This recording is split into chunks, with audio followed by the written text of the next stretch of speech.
தொடர்ந்து 75 ஆண்டுகளாக பொதுமக்களுக்கு மருத்துவ சேவை கொடுத்ததற்கான பத்மஸ்ரீ விருது பெற்ற டாக்டர் HV அண்டே அவர்கள் நம்முடன் 2026 தமிழ்நாடு சட்டமன்ற தேர்தல் சம்பந்தமாக தன்னுடைய கருத்துக்களை தெரிவிப்பார். வணக்கம் டாக்டர். வணக்கம் டாக்டர். இப்போ தமிழ்நாடு சட்டமன்ற தேர்தல் 2026 இந்த தேர்தலில் யாருக்கு வெற்றி வாய்ப்பு இருக்குதுன்றது உங்களுடைய பார்வையில், நீங்கள் ஒரு மூத்த அரசியல் பிரமுகர், கிட்டத்தட்ட உங்களுடைய வயது 100 நெருங்குகிறது. உங்கள் பல தலைவர்களை பார்த்துக்கிறீங்க. முதலமைச்சர் ராஜாஜி, அறிஞர் அண்ணா, பேரறிஞர் காமராஜர், புரட்சித்தலைவர் எம்ஜிஆர், புரட்சித்தலைவர் ஜெயலலிதா மற்றும் எடப்பாடியார் மற்றும் பல தலைவர்கள் நெருங்கி பழகிறீங்க. தொடர்ந்து 6 முறை நீங்கள் எம்எல்ஏவாக இருந்துக்கிறீங்க. தமிழ்நாடு சுகாதாரத்துறை முன்னாள் அமைச்சராக இருந்துக்கிறீங்க. ஸோ அந்த அடிப்படையில் உங்களுடைய இந்த தேர்தலுக்கான பார்வை என்ன, எப்படி இருக்குது? யார் வெற்றி பெற வாய்ப்பு உள்ளது?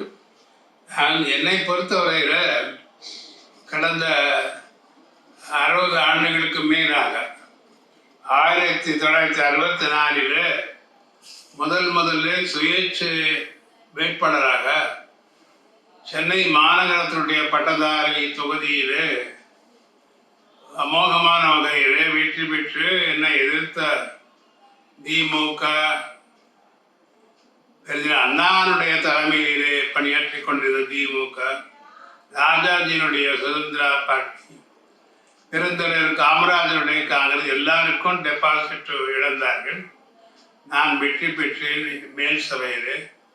பிறகு 67, 71 TN அனந்தநாயகியை தோற்கடித்து, அதே மாதிரியாக ஆசை தம்பி தோல்வி அறியாதவர் என்று சொல்லக்கூடிய அவரையும் தோற்கடித்து மீசா கணேஷ் அனுப்பி மொத்தமாக 6 தேர்தலில் ஒரு 24 ஆண்டுகள் மேலவை பேரவையில் உறுப்பினராக இருந்து புரட்சி தலைவர் எம்ஜிஆருடைய பொற்காலத்தில் ஒரு 25 இடைத்தேர்தல்கள் கூட நான் நடத்திருக்கின்றேன்.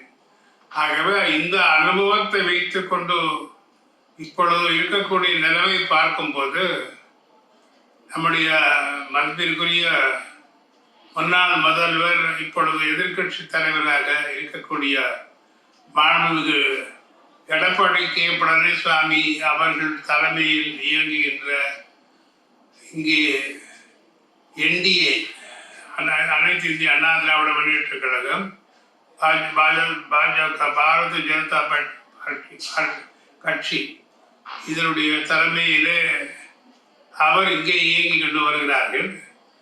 இந்த கூட்டணிக்கு டெல்லியிலே தலைமை NDAக்கு நம்முடைய பாரத பிரதமர், தமிழகத்தில் அது நம்முடைய எடப்பாடி பழனிசாமி அவர்களுக்கு அந்த பொறுப்பு கொடுக்கப்பட்டிருக்கிறது.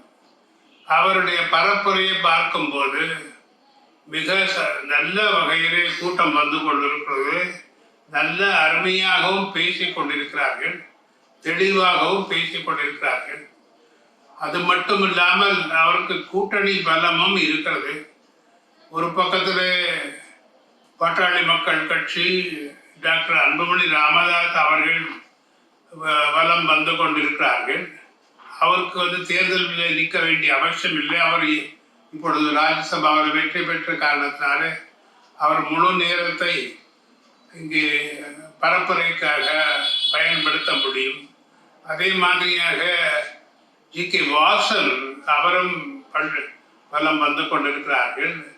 நம்முடைய அமமுக தினகரன் அவரும் இங்கே வலம் வந்து கொண்டிருக்கிறார்கள். இப்படி பல கட்சிகள் சேர்ந்து இங்கே பரப்புரை நடத்தி கொண்டு வருகிறார்கள். இந்த கூட்டணி பாரதிய ஜனதா பொறுத்தவரையில் நம்முடைய நயனார் நாகேந்திரன் அவருடைய தலைமையில் நல்ல சிறப்பாக வளர்ந்து கொண்டிருக்கிறது. அவருடைய முயற்சியால் இங்கே 27 பேர் இங்கே பாரதிய ஜனதா கட்சி சார்பாக தாமரை சின்னத்தில் இருக்கிறார்கள். இவங்க மற்றவங்க இரட்டை இலை சின்னத்தில். என்னுடைய பாசத்திற்குரிய டாக்டர் AC சண்முகம் புதிய நீதி கட்சி அதன் சார்பாக 2 வேட்பாளர்கள் நிறுத்தி வைத்திருக்கிறார்கள். ஆக ஒரு நல்ல ஒரு கூட்டணி அமைந்திருக்கிறது. அது மட்டும் இல்லாமல் மக்கள் மத்தியில் ஒரு பெரிய வெறுப்பு வளர்ந்து கொண்டு வருகிறது. பெண்களுக்கு இங்கு பாதுகாப்பு இல்லை, எப்பொழுது பார்த்தாலும் கற்பழிப்பு, கொலை, சிறுமிகள் கற்பழிக்கப்படுகிறது. எல்லாம் ரொம்ப மோசமான வகையிலே தமிழகத்தில் இதுவரையிலே நான் இங்கே 45ஆம் ஆண்டிலிருந்து பார்த்து கொண்டிருக்கின்றேன். எந்த காலகட்டத்திலையும் இந்த அளவிற்கு மோசமான நிலைமை நான் பார்த்ததில்லை. ஆகவே இது ஒரு ஆன்டி கவர்மெண்ட், அரசாங்கத்துக்கு ஒரு எதிர்ப்புக்கான ஒரு அலை வீசிக்கொண்டு இருக்கிறது, வந்து கொண்டு இருக்கிறது. அது நம்முடைய எடப்பாடி பழனிசாமியினுடைய தலைமையில் இயங்குகின்ற தேசிய என்டிஏக்கு